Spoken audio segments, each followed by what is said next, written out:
Discours numéro 2 de Maître Saint-Germain. Sujet évoqué. Explication de Dieu en action, l'opulence, relèvement de l'énergie sexuelle. Invocation.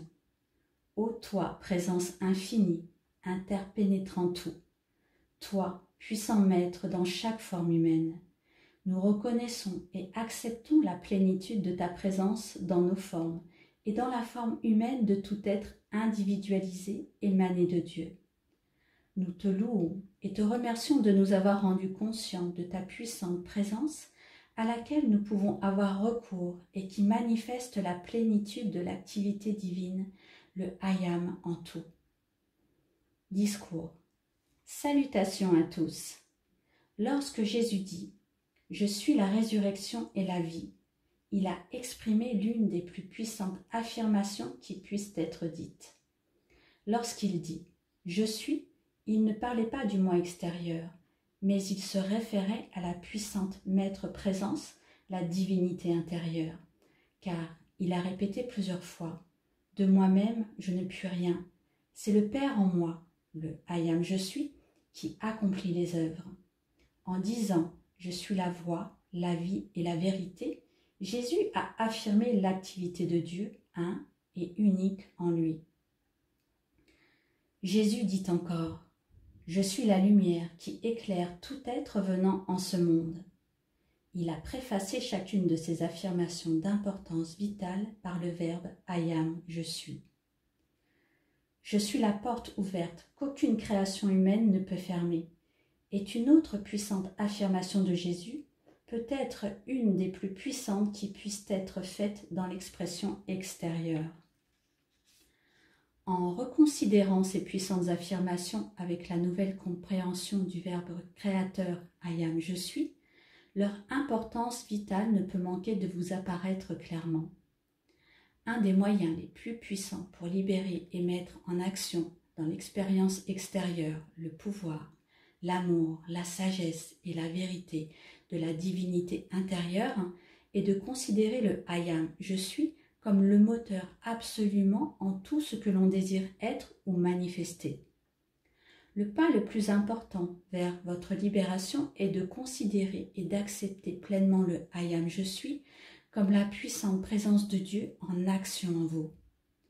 Remarquez que si vous pouvez vraiment le réaliser dans l'expression de la vérité que I am, je suis la porte ouverte que nul ne peut fermer, vous avez la clé qui vous permet de traverser le voile de la chair, emportant dans un état de conscience supérieur de votre être toute substance disqualifiée que vous avez engendrée et accumulée par des concepts, des sentiments, des paroles ou des actes imparfaits. Dans l'état de perfection où votre conscience se trouve, vous pouvez transmuter en haussant la vibration toute substance disqualifiée. Il est impossible de sous-estimer l'importance d'accorder fréquemment l'attention à la considération de « I am, je suis » comme étant la puissante présence de Dieu en action en vous, dans votre demeure, dans votre entourage et dans vos affaires. Chacune de vos respirations est Dieu en action en vous. Votre capacité d'exprimer des pensées et des sentiments est Dieu en action en vous. Mais en raison de votre libre arbitre, c'est à vous seul qu'incombe la responsabilité de donner à l'énergie divine de la vie, par vos concepts et vos sentiments, la qualité de désirer et de déterminer comment l'énergie doit agir pour vous. Personne ne peut dire « Comment vais-je qualifier l'énergie ?» car tous, vous connaissez la différence entre des concepts, des sentiments et des actes constructifs ou destructifs.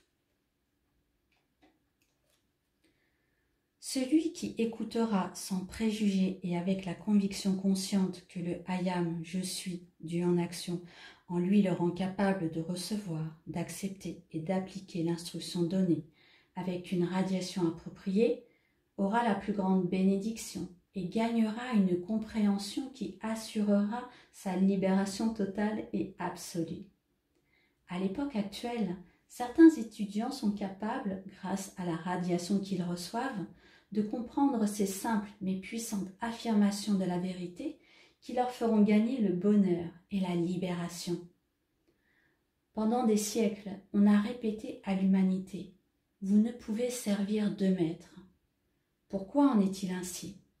Parce que, en définitive, il n'y a qu'une intelligence, une puissance, une présence qui peut agir, soit la présence de Dieu en action en vous. Ce n'est que par le mauvais emploi de la puissante énergie de Dieu que l'humanité a donné une apparence d'existence à la vie du monde. Ainsi, lorsque vous vous occupez constamment de cette vie extérieure et que vous donnez du pouvoir à toutes ces manifestations et apparences du monde, vous servez un faux maître. Seule l'énergie divine vous permet de lever la main, et la vie qui circule dans le système nerveux de votre forme est Dieu en action dans vos corps et votre mental. Chers étudiants, afin de vous souvenir constamment de Dieu en action en vous, employez ce simple moyen avant de vous mettre en route. Songez un instant. C'est l'intelligence et le pouvoir de Dieu qui me permettent de marcher, et c'est grâce à son intelligence que je sais où je me dirige. Cela vous fera comprendre que chacun de vos gestes est Dieu en action en vous. C'est par l'énergie divine dans votre mental que vous êtes capable de penser. Ce fait étant bien établi, pourquoi ne pas adorer, donner plein de confiance, avoir foi et espoir et accepter cette présence de Dieu en action en vous, au lieu de vous laisser abuser par les apparences du monde extérieur, qui n'est qu'une illusion de la réalité produite par des concepts et des sentiments humains dans lesquels aucune place n'est donnée à l'unique puissante présence de Dieu en action. La vie, dans une forme et ses expressions diverses et multiples produites par le libre emploi de l'énergie divine, ne sont qu'une série d'expériences qui permettent à l'individu de se rendre compte, par expérience personnelle, où est la vraie source de son être, d'acquérir la conscience du soi et de revenir à la perfection originelle. Les expériences de la vie extérieure ne sont que le déroulement ininterrompu d'un film créé par le mental inférieur, qui s'imagine être le seul et vrai acteur. L'attention des êtres est tellement captée par cette fantasmagorie que les enfants de Dieu ont complètement oublié leur propre filiation divine à laquelle ils doivent revenir. Dieu est le donateur. À lui seul appartient l'intelligence, la substance, l'énergie et l'opulence de tout l'univers. Si les enfants de Dieu apprenaient à donner pour la joie de donner, soit de l'amour, du service ou peu importe, ils ouvriraient la porte à une telle opulence qu'il deviendrait impossible de manquer de quoi que ce soit dans l'expression extérieure de la vie. C'est la malheureuse idée de vouloir s'approprier les dons divins qui a provoqué cet égoïsme et cette féroce critique et condamnation du prochain qui se sont développés dans l'humanité. Et cependant, il n'y a qu'un seul amour, une seule intelligence, un seul pouvoir et substance, et c'est Dieu en action dans chaque être individuel. Tous les individus et les étudiants doivent être avertis du danger que constitue le désir du moi extérieur de vouloir s'approprier le pouvoir.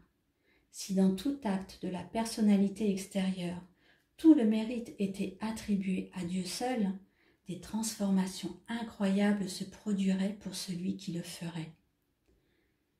Quant à la loi qui permet d'obtenir la jouissance de l'abondance divine, elle a été très rarement comprise. En fait, l'abondance est omniprésente, mais il faut faire la demande avant de pouvoir en jouir et d'en avoir l'usage individuel dans la vie extérieure. L'individu qui doit faire usage de son libre arbitre et en pleine conscience et détermination doit faire l'appel pour l'abondance. Quelle que soit la forme de l'abondance demandée, elle ne peut manquer de se manifester, tant qu'il n'y a pas d'hésitation ou de doute dans la conscience de l'individu. La simple affirmation « I am », je suis l'opulence illimitée de Dieu visible en mon usage maintenant et sans interruption, attirera à celui qui donne cette affirmation tout ce qui lui sera possible d'employer.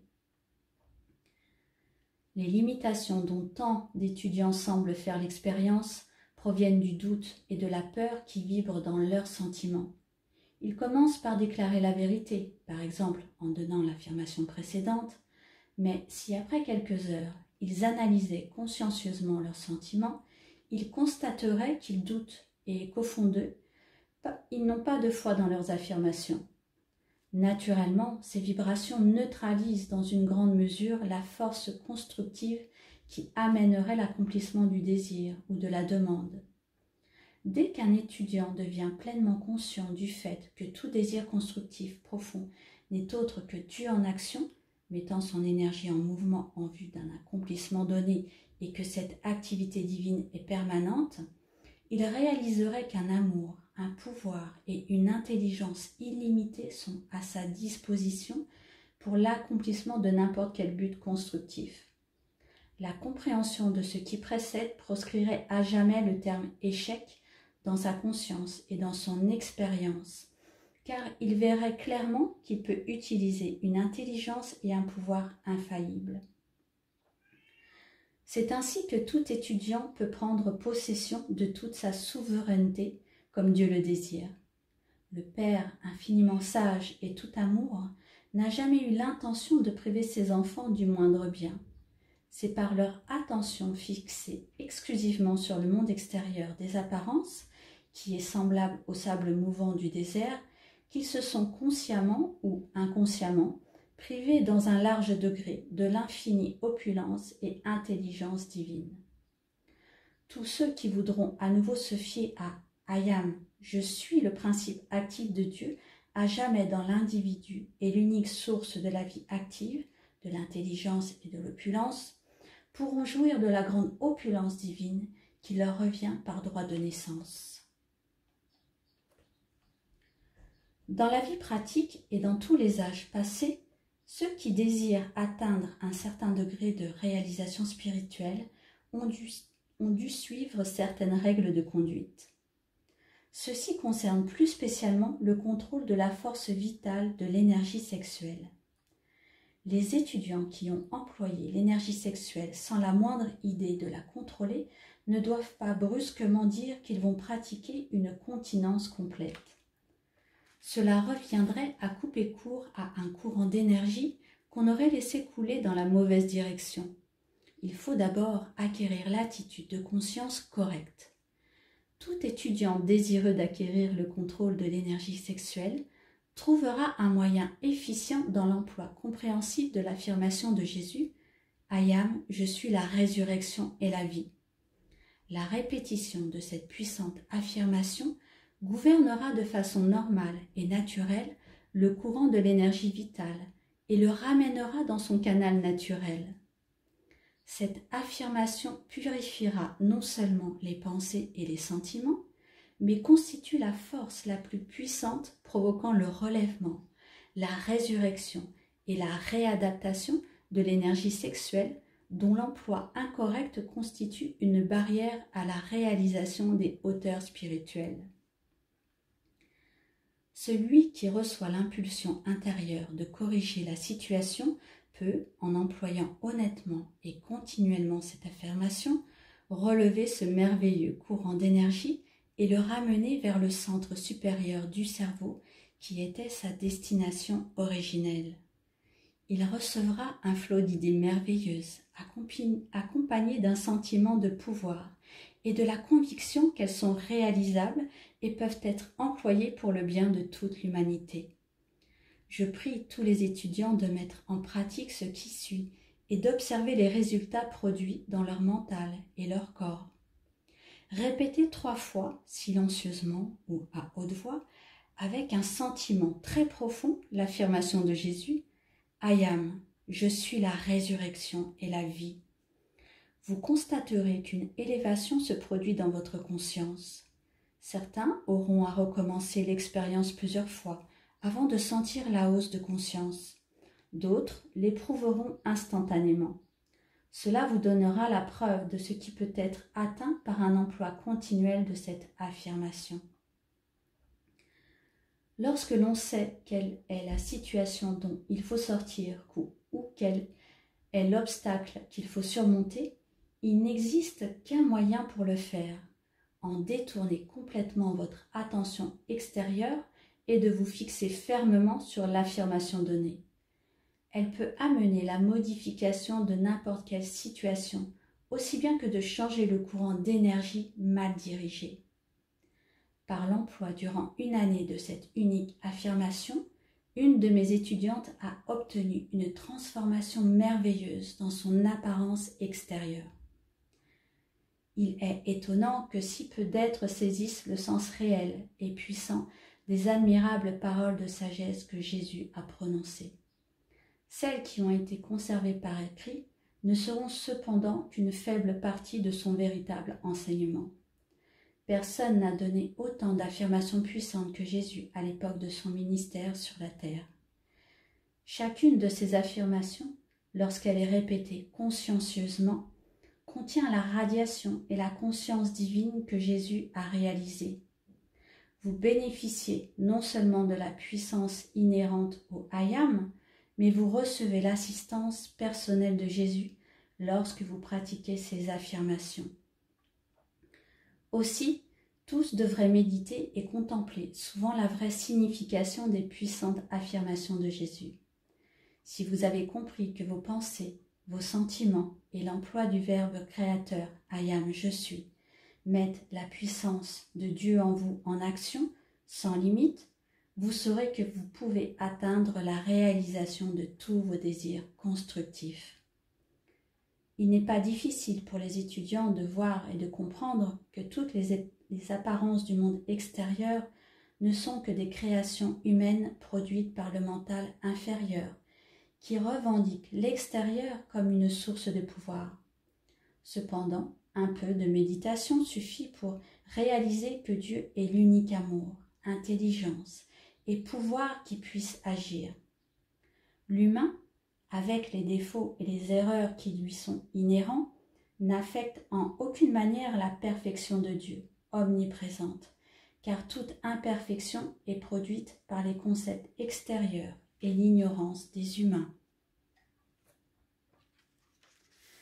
Celui qui se tournera vers le puissant I Am, je suis, en acceptant que Dieu est toute perfection et que les apparences extérieures ont été créées par le mauvais usage du pouvoir divin, celui qui sincèrement méditera et acceptera l'unique réalité de la perfection divine, ne tardera pas à voir cette puissante perfection se manifester dans sa vie et son expérience. Il n'y a qu'un moyen de produire cette perfection dans votre âme, votre corps et votre expérience extérieure, sinon en sachant et en acceptant la puissante présence de Dieu en action en vous. La certitude et la pleine acceptation de cela déclencheront le pouvoir intérieur qui forcera la perfection de Dieu à se manifester dans votre expérience visible et tangible. Je dis aux étudiants, les affirmations de la vérité que je vous donne sont infaillibles et produiront des résultats si elles sont employées avec persistance et maintenues fermement dans la conscience. Il ne suffit pas de déclarer une vérité pendant une journée et puis de l'oublier et d'agir comme si elle n'existait pas pendant le reste du temps et ensuite croire qu'elle n'est pas opérante. Le désir de trouver la lumière et la vérité est déjà la présence de Dieu en action en vous. Pour atteindre l'illumination, dites « I am », je suis la pleine compréhension et l'illumination de tout ce que je désire connaître et comprendre. Celui qui ne prend pas l'attitude que I am, j'ai la capacité d'accomplir ceci ou cela, ne réussira jamais à le faire. Lorsque vous pratiquez de toute votre âme et de tout votre cœur l'affirmation « I am, je suis la résurrection et la vie », immédiatement toute l'énergie de votre être sera haussée vers le centre du cerveau qui est la source de votre être. Il est impossible de sous-estimer le pouvoir de cette affirmation. Il n'y a pas de limite à ce qu'elle peut accomplir. C'est l'affirmation que Jésus a employée constamment dans ses épreuves les plus dures. Soyez toujours conscient qu'en décrétant une chose constructive, c'est Dieu en action en vous qui vous y incite. La question la plus inappropriée que l'on puisse poser est « Avez-vous fait l'expérience de ces choses? Pouvez-vous les prouver ?» Chacun doit s'en donner la preuve par sa propre expérience, car celle d'autrui est sans valeur. En définitive, il n'y a que l'expérience personnelle produite par l'emploi de sa propre énergie qui est convaincante. Le sentiment profond d'une chose en donne une certaine vision. Il est possible de sentir si clairement une chose qu'on en acquiert la vision intérieure. Le jour où votre vue intérieure sera ouverte et que vous contacterez certains de ces merveilleux êtres ascensionnés, votre joie sera si grande qu'elle durera éternellement. Dans l'état ascensionné, l'idée, le sentiment, la vision et la couleur se manifestent simultanément. Le son inharmonieux est paisible. Le son harmonieux est paisible. L'effet d'une musique ravissante est apaisant, tandis qu'une musique tonitruante produit l'effet contraire. Bénédiction. Puissante, majestueuse, conquérante présence Ayam, nous te louons et te bénissons, car tu nous donnes la compréhension de ta présence comme Dieu en action en nous. Par ta puissance et ta radiation, nous réalisons l'importance de cette vérité et de ta présence puissante. Nous te contemplons et te demandons de nous inonder de ta conscience, ta compréhension et ton pouvoir d'appliquer parfaitement les puissantes affirmations de vérité que tu nous as données. Nous te louons et te bénissons pour ta puissante perfection et nous demandons que ta vérité inonde tous ceux qui se concentrent sur toi.